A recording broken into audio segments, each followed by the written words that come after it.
Israel Iran ১২ দিনের যুদ্ধ ছিল অসম্পূর্ণ, এমনটাই দাবি করা হয় সব পক্ষ থেকে। তার মানে বাকি অংশ বা পূর্ণাঙ্গ যুদ্ধ হতে পারে যে কোনো সময়, তা তো হতেই পারে। এ নিয়ে কয়েক মাস ধরে বিশ্ববাসী শঙ্কিত অবস্থায় রয়েছেন।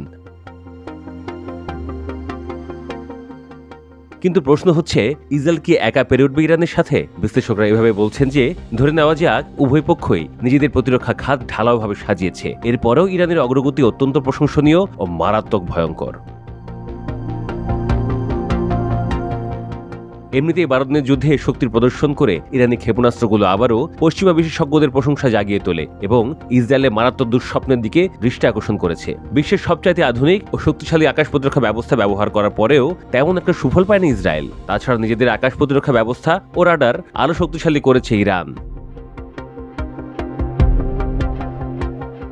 সাবেক এক মার্কিন সেনা কর্মকর্তা বরাত দিয়ে ফার্স্ট নিউজের এক প্রতিবেদনে বলা হয়, ইরানের একটি বিশাল ক্ষেপণাস্ত্র ভান্ডার রয়েছে যা দিয়ে ইরান একদিনেই নাকি ইসরায়েলকে মাটিতে মিশিয়ে দিতে পারে। ওই বিশ্লেষক আরও বলেন, ইরান একেবারে যুদ্ধ শুরু করতে চায় না, তবে শত্রুর মুখোমুখি হওয়ার জন্য তাদের উল্লেখযোগ্য সামরিক সক্ষমতা রয়েছে।